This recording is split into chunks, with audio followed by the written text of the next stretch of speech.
As the G.I. Joe line started moving ever more towards super specialties and gimmicks, a new era for G.I. Joe was born, and one of the first soldiers in this new period was none other than Hardball. Let's talk about him. First, thanks for watching JL's Comics. If you do like the video, hit the thumbs up and subscribe. I do upload videos just like this every week. Alright, let's jump into our story. Wilmer Duggleby was born and raised in Cooperstown, New York. Cooperstown is notable as being home to the Baseball Hall of Fame. And according to Bellomo's Ultimate Guide to G.I. Joe, Wilmer Duggleby is a play on the Civil War Major General Abner Doubleday, who played an important role in the Battle of Gettysburg and in fact fired the first shot from Fort Sumter to start the American Civil War. For a while, he was thought to also be the inventor of baseball, founding it in Cooperstown in 1839, but that's since been debunked as he was at West Point in 1839. It was the next year, 1840, that a guy named Alexander Cartwright, founder of the New York Knickerbockers, who developed the rules that formed the foundation for what we know as baseball today. Either way, Wilmer was undoubtedly inspired by baseball growing up in Cooperstown and started playing the game from a young age. And he was so good and excelled as a center fielder that he ended up in the minor leagues for 5 seasons.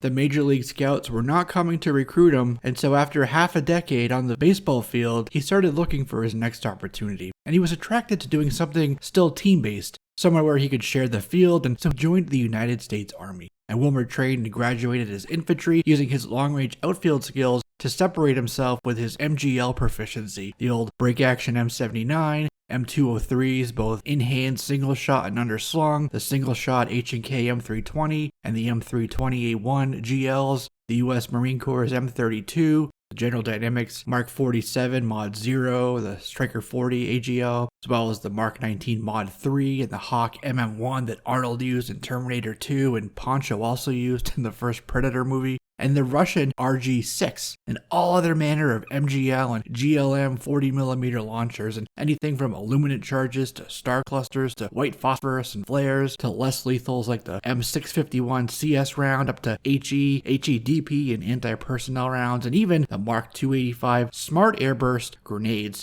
and even something like the XM1060 thermobaric grenade. He knows it all. He'll bloop someone at 2 yards or zero up his sights to pop someone hundreds of yards downrange. He even knows how to use the belt-fed Mark 18 and its replacement, the Mark 19, which will put 40mm grenades over 1,600 yards downrange. And I'm sure he's also fired an old XM174 from the 1960s a time or two, and he can do it all without a laser rangefinder. In fact, his file card says Hardball can drop a 40mm frag into a bucket from 75 meters simply by eyeballing it. The man's a natural, which means he's probably also really good at the game cornhole. Meanwhile, the G.I. Joe team was in need of someone who could judge distances effectively with line of sight and make quick yet accurate deliberative decisions without much deliberation. So it was a perfect match, and Wilmer joined the G.I. Joe team as their multi-shot Grenadier, taking on the codename Hardball. Again, referring back to Bellomo's works, his working pre-production codename suggestions were Line Drive, High Pop, Thumper, and Lob Shot. And since we're talking working names, Hardball was the pre-production name for the Joe's Junior Hockey League player from Canada, as well as the Persuader driver, and that would be Backstop. So Hardball, there's 3 meanings here. It's the opposite of softball, another name for baseball,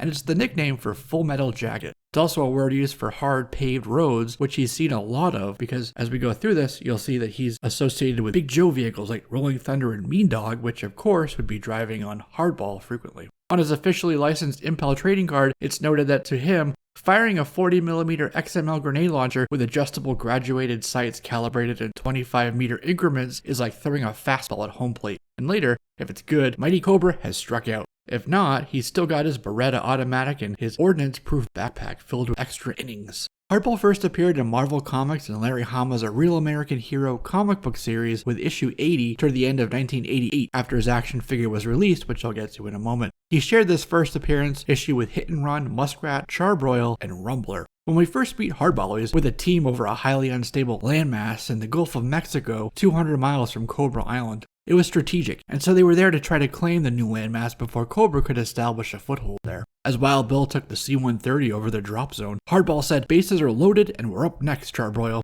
Hope you got a new flint in your flamethrower." And as Outback and Ripcord walked in from the cockpit, Charbroil had to correct Hardball. He said the ignition system is electrical. Ripcord, who was their jump master, gave them the green light and he opened the rear ramp on the plane for their jump, while Dr. Mindbender and Firefly dumped a bunch of battle android troopers down onto the ground. There were bat parts scattered all over the ground. But because they were robots, they were still firing on the Joes as they parachuted down, and so to put a stop to the wall of jacketed lead they were throwing up, Hardball, still descending with his chute, blooped them from the air. Hardball destroyed the bats, and the Joe team was able to take the high ground on the small rocky island.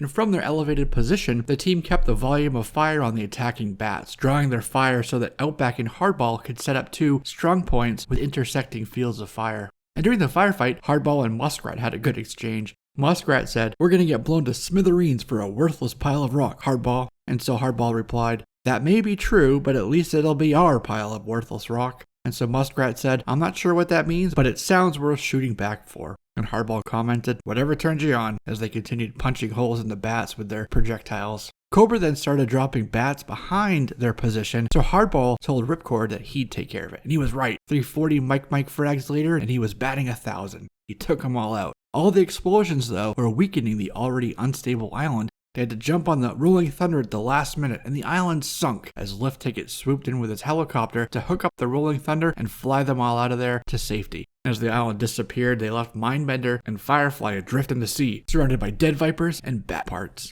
Hardball made the cover of issue 89, riding in the Mean Dog. In a moment, he got a big push on the box art as a vehicle driver, rider, gunner, but for 1 year. They had to make way for the next big push, which was about to be sub-teams. So in the issue, Clutch and Rock and Roll were on Broca Beach, realized it was Cobra controlled, and then chased out of town.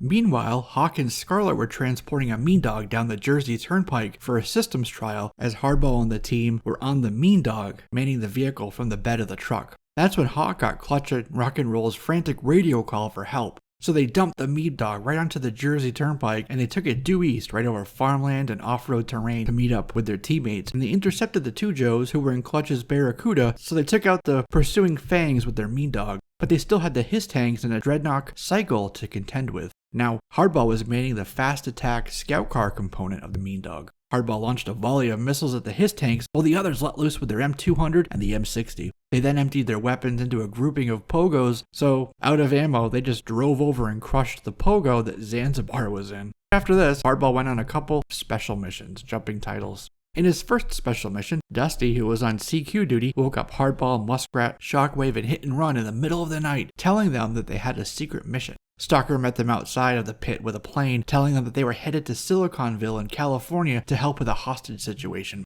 Armed terrorists had taken over the headquarters of Wendell Freen's Nexus Tech, which was a contractor that had a government defense contract, and so this made it a national security factor. On site, since Scarlet and Sneak Peek were already there, Sneak Peek briefed Stalker while Muskrat racked his shotgun, Hit and Run, unloaded the van, Shockwave grabbed a Law, and Hardball loaded stun grenades and then rifled slugs and flechette into his launcher. To kick off their assault, Hardball blooped 3 stun grenades into the second floor windows. Hardball was paired with Muskrat to breach from the ground floor while the rest hit from the roof for a top-down assault. So Shockwave blew off the armored door with the Law Rocket, and Hardball lobbed a few more stun grenades through the breach past the fatal funnel. They made entry, and Hardball fired a rifled slug at one terrorist, which completely obliterated him. It turns out that Wendell Freen was deep in debt, so he had made a deal with Cobra. "You can have the blueprints for our government contract if you destroy Nexus Tech for me in the vault and erase all the evidence of contract and accounting wrongdoings." So those terrorists ended up being disguised battle android troopers.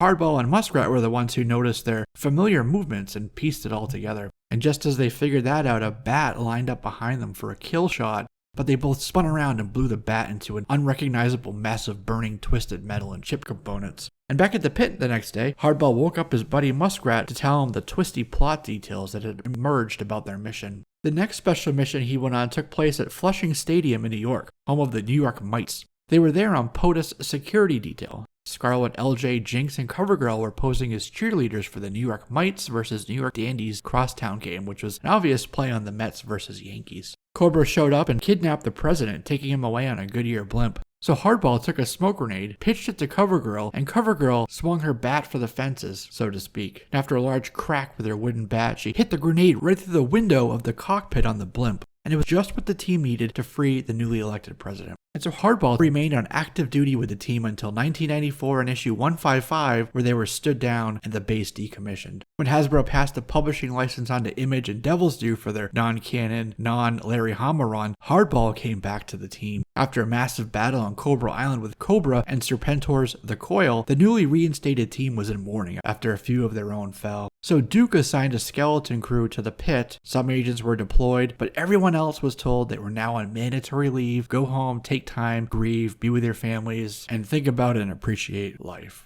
Hardball was one of the Joes on the skeleton crew at the pit, which was now located in Arizona. And that's when the scene passed to 2 days later, and Hardball was on the pitching mound in the desert above the pit, and he threw a pitch, a strike ironically, to grand slam, right into his catcher Snowjob's mitt. And then he was sent to Brazil with Rampart and Glenda to capture Big Boa and Asa, who were at a remote Cobra outpost deep in the Amazon jungle. When they entered the compound, they saw that both of those Cobra agents were murdered, along with their entire squadron of Cobra troopers. And it turns out that this wet work was done by the Red Shadows, and the Red Shadows showed up and gunned down the trio. And so for this title, Rampart, Glenda, and Hardball were killed in action. Hardball made his return to life and to canon in the RAH series by Larry Hama once IDW Publishing picked it up with the original numbering from Marvel's time on the series. And Hardball was at the ceremony at the pit to honor Snake Eyes, who'd just fallen in battle saving his team from Serpentor and a grenade. He then appeared in issue 272 during the Snake Hunt event, sitting on a bus next to Charbroil as they made their way to the town of Springfield to rescue Sean Collins from Cobra and Laura 343, who were holding Sean below the Springfield Rec Center. Hardball also made the cover of fall 1988's G.I. Joe magazine, where he's with Tunnel Rat inside an Egyptian tomb as Voltar and a Viper are about to attack the two Joes, but he didn't make the interior. Speaking of not making things, Hardball appeared in neither the Sunbow nor the Deke animated series. In fact, he was only animated for television commercials in 1988, and there he's shown as one of the Joes driving the new Mean Dog. Mean Dog's got a mean bite, it said. He also made it onto the box art for the Mean Dog, along with Wildcard and Hit and Run. And he's also seen on the box art that year for the Swamp Smasher, RPV remote piloted vehicle, the Warthog, Rolling Thunder, and a machine gun minesweeper, mortar launcher, action pack combo.